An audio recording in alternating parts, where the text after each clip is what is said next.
মন্ত্রীর স্বামীর ওপর হামলা, লাঠির ঘায়ে গুরুতর জখম মন্ত্রীর স্বামী। অভিযোগের তীর বিজেপির দিকে। অভিযোগ অস্বীকার বিজেপির। রাজ্যের খাদ্য ও সরবরাহ দপ্তরের রাষ্ট্রমন্ত্রী জ্যোৎস্না মান্ডির স্বামীর ওপর হামলা ও মারধরের অভিযোগ উঠল বিজেপির বিরুদ্ধে।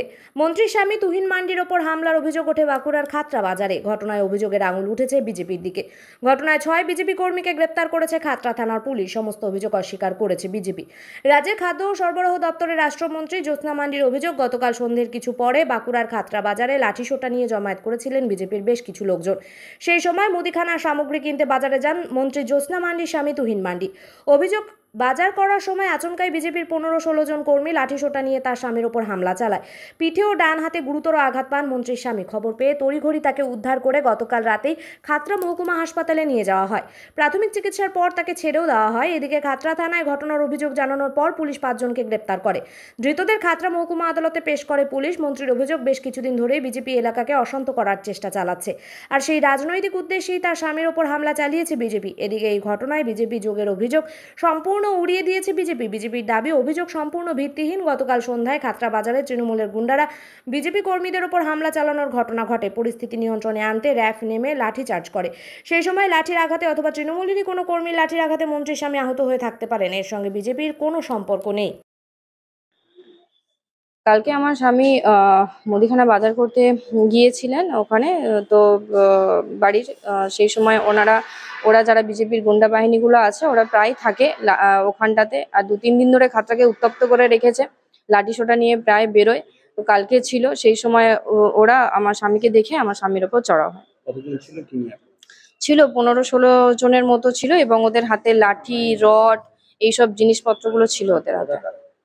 বিজেপি যারা গুন্ডা বাহিনীগুলো আছে তারা আছে। সেটা কি করে জানবো? তারা বিজেপি করে, আমরা টিএমসি করি। ঠিক আছে, আমার বাড়ির লোককে পেয়েছে, সেই জন্য ওরা মারধর শুরু করে দিয়েছে। আমার তরফ থেকে আমি দলকে জানিয়েছি, দল ব্যবস্থা নেবে, এবং পুলিশ প্রশাসন যথেষ্ট সহযোগিতা করছে। ওনারা ওনাদের কাজ করছেন। আপনাদের উপর যে অভিযোগ, রাজ্যের মন্ত্রীর স্বামীর উপর চড়াওয়ের অভিযোগ, কি বলবেন বিষয়টা কিভাবে? আমরা দেখলাম কিছুদিন পূর্বেই আর খাতড়ার পাম্পের মোড়ে তৃণমূলের ঝামেলা, গোষ্ঠীকন্দল, সেই কারণে পাম্পে র্যাব নেমেছিল।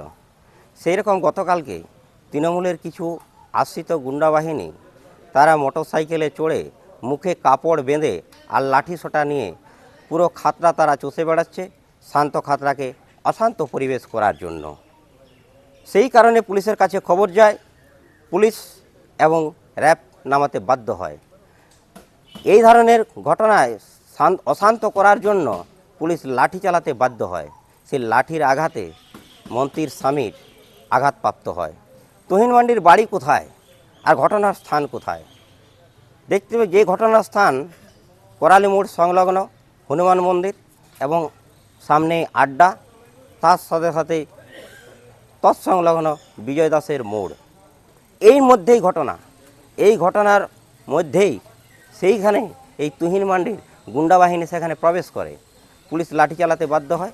সেই লাঠির আঘাতে তিনি আঘাতপ্রাপ্ত হয়েছেন। রাজ্যের মন্ত্রী যেটা অভিযোগ করছেন যে বিজেপির কর্মীরা মারধর করে তার সামনে, এই ঘটনার সঙ্গে ভারতীয় জনতা পার্টির কোনো কার্যকর্তা যুক্ত নয়। এটা মিথ্যা এবং ভিত্তিহীন। তাহলে কেন আপনাদের একাধিক কর্মীকে গ্রেপ্তার করা হলো? যাতে করে ভারতীয় জনতা পার্টির কার্যকর্তাকে গ্রেপ্তার করতে হবে। তাদের পায়ের তলার মাটি সরতে শুরু হয়েছে, আর ভারতীয় জনতা পার্টির মাটি তৈরি হচ্ছে। সেই কারণে মিথ্যা কেস দিয়ে ফাঁসাতে হবে। সেই কারণে তারা এই ধরনের মিথ্যা বলি এবং কেস করছে।